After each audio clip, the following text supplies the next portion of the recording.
심근경색하면 스텐트 수술 요거 들어봤다. 잠깐만.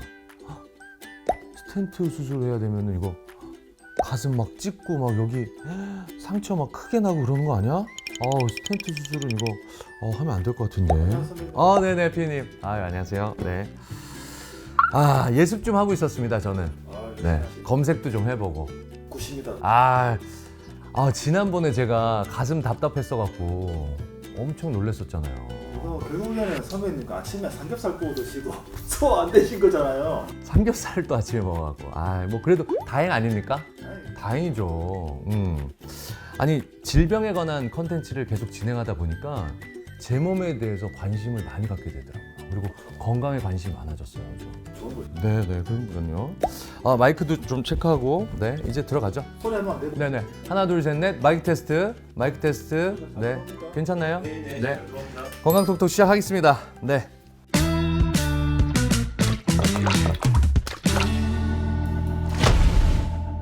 교수님 안녕하세요. 네, 안녕하세요. 지난 시간에 우리가 심근경색은 뭐고 이럴 땐 119 꼭 불러야 된다. 이럴 때 119 불러서 병원에 가야 된다. 이런 거에 대해서 저희들이 이야기 나눠봤었는데 오늘은 이 심근경색을 어떻게 치료해야 되는지, 치료법은 어떤 것들이 있는지 요것에 대해서 이야기 나눠보도록 하겠습니다. 네, 맞습니다. 네. 심근경색 치료 어떻게 하나요? 일단 심근경색의 기본적인 치료는 막힌 관상동맥을 다시 열어주는 치료이고요. 네. 저희가 이거를 의학용어로 재관류라고 합니다. 재관류 치료를 빨리 해야 되나요? 아니면 좀 시간을 가지면서 천천히 하면 되나요? 네, 일단은 재관류 치료는 빨리 해야 됩니다. 지난번에 말씀을 드렸던 것처럼 심근경색은 시간이 지나면 지날수록 심근이 괴사가 되기 때문에 막힌 혈관을 가능한 빨리 열어주고 그러면 이제 그 열어주는 게 관료를 할 뿐만이 아니라 추가적으로 생길 수 있는 심부전이나 부정맥과 같은 합병증도 최소화를 시킬 수 있기 때문에 중요합니다. 저는 심근경색 하면은 스텐트 수술을 가장 먼저 떠올리거든요. 네. 제 주위에도 하신 분들이 너무 많고 요거에 대해서 궁금한 분들이 많으실 텐데 이거는 뭐 전신 마취를 다 한 다음에 가슴을 다 절개하고 이렇게 수술을 하는 건지 어떻게 진행되는지도 궁금합니다. 일단은 치료법이 이제 하나의 치료법만 있는 건 아닌데 대부분의 심근경색 치료법은 피부를 절개를 안 하고 수술 없이 혈관 안에다 이제 빨대 모양의 이런 카테터 모양을 넣고 관상동맥까지 가서 스텐트라는 거를 삽입을 하는 시술입니다. 이제 수술이 아니고 시술이고요.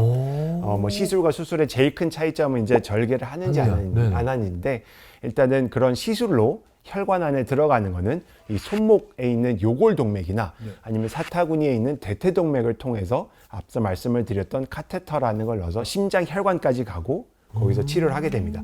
마취를 하나도 안 하는 건 아니고요. 주로 저희는 국소 마취를 하고 전신 마취는 거의 안 합니다. 말씀을 듣다 보니까 여기에서 심장까지 그 관을 넣는 거잖아요.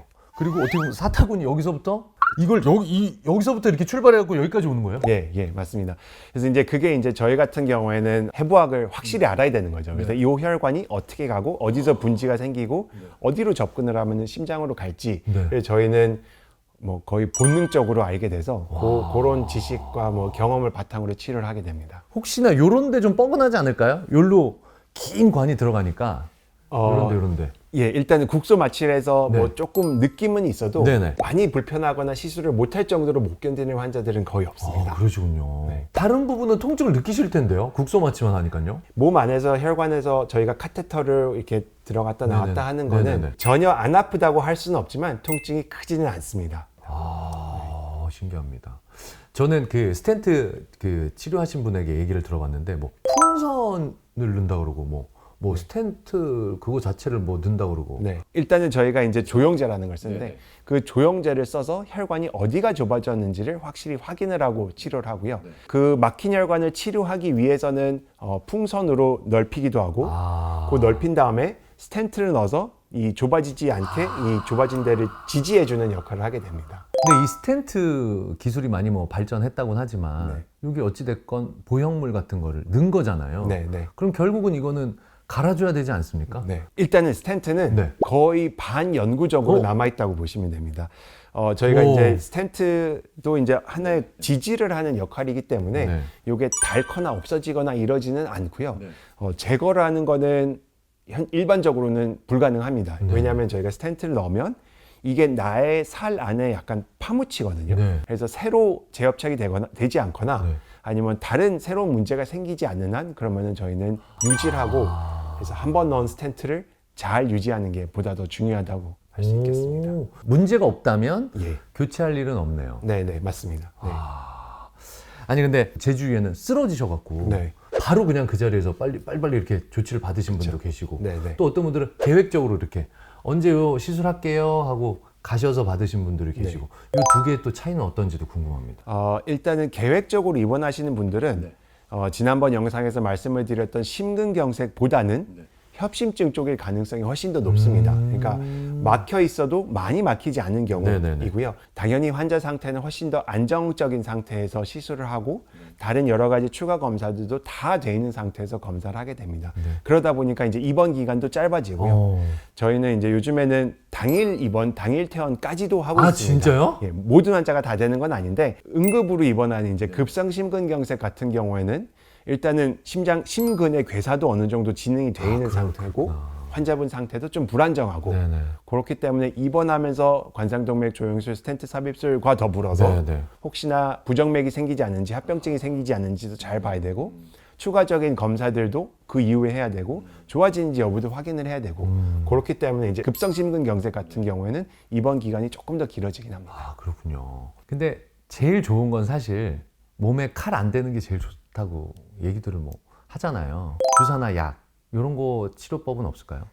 일단은 심근경색이 생긴 이후에는 주사 혹은 뭐 약만으로 치료를 하는 거는 대부분의 경우에는 불가능합니다. 이제 큰 혈관이 좁아지면서 그 좁아진 거를 다시 넓혀야 되는 중요한 과정이 있어야 되기 때문에 뭐 약만으로 보조 치료만으로 하는 거는 불가능한데 하지만 저희가 시술한다고 해서 그런 약이나 뭐 보조 치료가 없는 건 아닙니다. 항상 시술을 할 때는 이제 혈전 용해제 같은 약이 들어가고요. 그러면서 먹는 약으로도 시술한 다음에도 똑같이 이제 그런 혈전 용해제를 지속적으로 사용을 합니다. 그러니까 치료법이 스텐트 수술 말고도 다른 것들도 있죠? 네, 그렇죠. 스텐트 시술 말고 다른 게 있는 거는 뭐 제일 큰 경우에는 수술을 저희가 얘기할 수 있습니다. 심근경색이 환자마다 다 어느 혈관이 어떻게 막혀 있고 몇 개가 좁아져 있고 이런 게 다 다르기 때문에 특정 환자들은 심근경색에 대한 치료로 시술 말고 수술을 하는 경우도 있고요. 반대로 정말로 혈관이 아주 작거나 이러면은 약물 치료만으로 하는 경우도 있습니다. 저희가 병의 상태라든지 환자분의 기저 상태라든지 환자분의 연세라든지 다양한 걸 고려해서 당연히 이제 둘 다 가능하신 분들도 있고 한 가지 치료가 우월한 경우도 있고 이런 걸로 이렇게 하고요. 대부분의 환자들은 시술 혹은 수술 한 가지만 받습니다. 근데 또 요즘에는 이제 한쪽은 수술하고 한쪽은 시술하는 뭐 저희 용어로 하면 하이브리드 어프로치를 하는 분들도 계시고요. 이런 거는 이제 치료 실패가 아니라 어떻게 하면은 지금 이 치료가 더 오랫동안 유지가 되면서 환자분들 좀 안정적으로 유지가 될까를 고민하면서 저희가 결정하는 치료 방법이긴 합니다. 제가 아는 분 중에 한 분은 혈관이 애매하게 막혔대요. 애매하게 막혀도 이게 위험한 건가 보죠? 예, 이게 저희도 저희한테 항상 하는 질문이긴 합니다. 그래서 누가 보면 조금 더 많이 좁아진 것 같고 누가 보면 조금 더 덜 좁아진 것 같고 이런 식으로 되거든요. 그래서 이제 요거를 객관적으로 평가를 하고 어느 정도 선 이상에서는 뭐 수술을 해야 되고 시술을 해야 되고 어느 정도 선 이하에서는 약물 치료만 해도 되고 이런 거는 지금도 저희 학계에서 항상 화두가 됩니다. 그래서 말씀하신 두 가지 이제 혈류 검사랑 혈관 내 초음파를 말씀하셨는데 일단 혈류 검사 저희가 이제 뭐 FFR이라고 부르는 검사가 있는데 요 좁아진 구간이 실제로 혈류를 몇 % 떨어뜨리는지를 그 계산을 하는 거고요. 계산을 하면 이제 뭐 정확한 숫자가 나오죠. 뭐 78%, 뭐 85% 이런 식으로 숫자가 나오고 반면에 이제 그 혈관 내 초음파라는 거는 이제 저희가 얘기하는 단어로 아이부스라는 건데 혈관 안에 그 막힌 플라크 부분이 얼만큼 큰지 몇 %가 플라크로 차 있는지를 보면서 스텐트의 위치, 크기 등등을 정확하게 계산하는 추가적인 도구입니다. 결국에는 저희가 다양한 진단 방법을 통해서 그 구간을 찾아서 결국에 개별화된 접근을 한다고 보시면 될 것 같습니다. 교수님 오늘도 유익한 말씀 감사했습니다. 감사합니다. 건강톡톡 다음 시간은요 치료 후에 진짜 중요한 거죠. 약, 특히 항혈소판제 왜 꼭 먹어야 하는지, 재발 막는 생활 습관은 어떤 것들이 있는지 알아보도록 하겠습니다. 여러분, 안녕!